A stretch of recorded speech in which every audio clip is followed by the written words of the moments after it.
In 1619, in a port near Jamestown, 20 African slaves first set foot on Virginia from the pirate ship White Lion. So, the history of slavery in the territory of the future U.S. began. It lasted more than 200 years and was full of bitter injustice, racism, brutal killings, horrific tortures, merciless exploitation, bloody sweat, and untold suffering of disenfranchised slaves. The main economic activity of the British in North America was agriculture, which in the late 17th century occupied more than 82% of the colonists. At that time, the most profitable was the cultivation of tobacco. The profitability of this business was about 400%. However, the difficult working conditions on the tobacco plantations discouraged white employees. The Indians, too, didn't want to be involved in the cultivation of this product. For this reason, the owners of the estates decided to eliminate the shortage of workers with the help of imported slaves from tropical Africa. In the early 16th century, European colonialist elites, obsessed with religious superiority and cave xenophobia, perceived other civilizations at best as second-class people who needed the tutelage of white Christians. At worst, they were perceived as members of a different species. These inhuman delusions and an incredible thirst for riches justified the enslavement of people of other races and religions. Spanish, Portuguese, English, and Dutch slavers most often took slaves from the west coast of Africa. Africans were mostly captured by enemy local chiefs during war or looting. The chiefs then sold them to Europeans. Sometimes the slavers themselves organized conquest expeditions deep into the continent to take people, gold, and ivory. In the mid-17th century, the price of one slave on the coast of modern Côte d'Ivoire averaged 100 halons of rum, or 2 to 4 pounds sterling. In the New World, its price increased 5 to 6 times. The main centers of the slave trade in North America were New York, Boston, Charleston, and New Orleans. The hold of the slave ships was unsanitary, with cruel punishments, and a lack of space, oxygen, and food. This was the cause of death for 21% to 65% of prisoners. High profit margins encouraged traffickers to increase human trafficking. Therefore, in 1751 to 1775, more than 84,000 imprisoned Africans were officially brought to the territory of 13 colonies. In 1801 to 1807, more than 109,000 slaves were brought into the United States. In total, more than 597,000 slaves were brought from Africa. 26% of these victims were from the modern Congo and Angola, 24% from Nigeria, 14% from Ghana, and 13% from Senegal and the Gambia. Local governments in the English colonies of North America also included slave owners. The latter lobbied to legalize slavery in the colonies faster than in England itself. Slavery was legalized in Massachusetts in 1641, legalized in Virginia in 1661, and legalized in Maryland in 1664. In New Jersey, the final legal formalization of slavery occurred as early as 1704. In the United States colonies, in order to maintain barriers between white servants and black slaves, racism was cultivated and strict racial boundaries were created. In 1639, Virginia passed a law that provided imprisonment and other forms of punishment for those white people who slept together, congregated, married, or was seen having sexual intercourse with the representatives of the other races. Maryland passed similar regulations in 1661. And Carolina in 1671. However, these laws did not apply to wealthy slaveholders and their clients, who raped or encouraged sexual interaction with defenseless black slaves. African slaves were left with no power. Under the laws of most English colonies in the early 18th century, slavers were allowed to carry out any physical violence and use bloody torture on their slaves, or even execute them at their own discretion. The movement of slaves was so limited that in Virginia, any black slave could be quartered if he appeared on the street after 9 p.m. Sometimes, relatives or children were punished for their parents' guilt, by having their fingers cut off or their ears cut off. Slaves in the English colonies were akin to pets or tools by which their owners earned their capital. In the southern colonies, slaves mostly worked hard under unbearable conditions in the hot sun on cotton or tobacco plantations. The working day could be from 14 to 18 hours, and every attempt at unauthorized rest was punished with a whip. In the northern provinces, slave labor was employed on farms, in forestry, metallurgy, and textiles. Some of the slaves remained in the role of household servants, who had to fulfill all the wishes of the owners. In such infernal working conditions, the average working life of a slave was between 7 and 10 years. Because of such unbearable living and working conditions, the slaves tried to escape. They also protested with passive resistance and slow labor. There were times when it came to armed resistance. In 1712, New York's black slaves rebelled against their abuse, but the rebellion was quickly crushed. 22 participants were executed after demonstrative torture. One of them was burned alive to intimidate other slaves.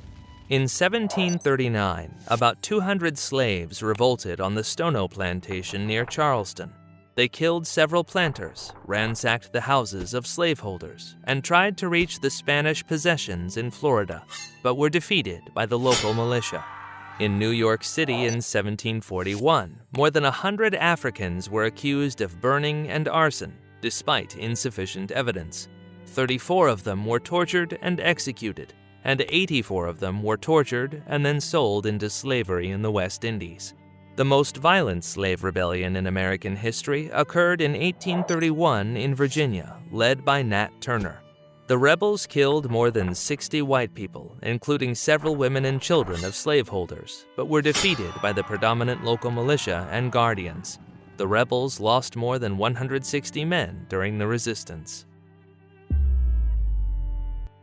The Declaration of U.S. Independence, contrary to the proclaimed democratic principles of the new state, did not lead to the emancipation of black slaves, because many influential slaveholders remained in the government.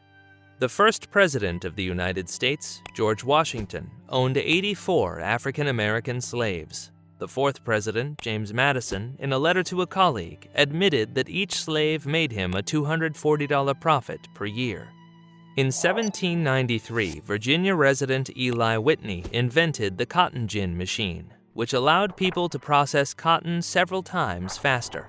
This invention increased the profitability of the business of the planters of the southern states, which increased the flow of investment in their cotton slave business and became even more active in protecting the institution of slavery. In the northern states, the Industrial Revolution continued, requiring more skilled and motivated workers than powerless, illiterate slaves, who were prone to sabotage and slower to master the new mechanisms. Therefore, these states gradually abolished slavery in their territory. Vermont became the first land liberated from slavery in 1770. In 1780, slavery was abolished in Pennsylvania, and in 1783, Massachusetts and New Hampshire followed suit. Slavery was abolished in Connecticut and Rhode Island in 1784 and disappeared from New York in 1799. In the early 19th century, the southern states passed new laws designed to aggravate the status of black slaves and perpetuate their servitude. According to some of these laws, black people were forbidden to learn reading and writing. In 1819, such a law was passed in Missouri, and in 1829 in Georgia. From 1832 to 1834, the same law was passed in Alabama, Louisiana, Virginia, and North and South Carolina. The United States was a federal country with a complicated procedure for electing a Senate and President through state representatives. Therefore, the free northern and the slave southern states reached the Missouri Compromise in 1820.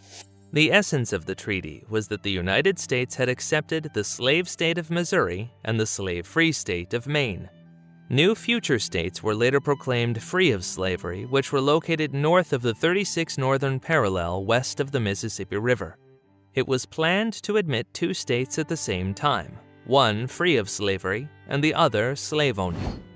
In 1850, the United States Parliament passed the Fugitive Slave Search Act, which required every inhabitant of the country, including the northern states, to aid in the search for slaves who had escaped their masters.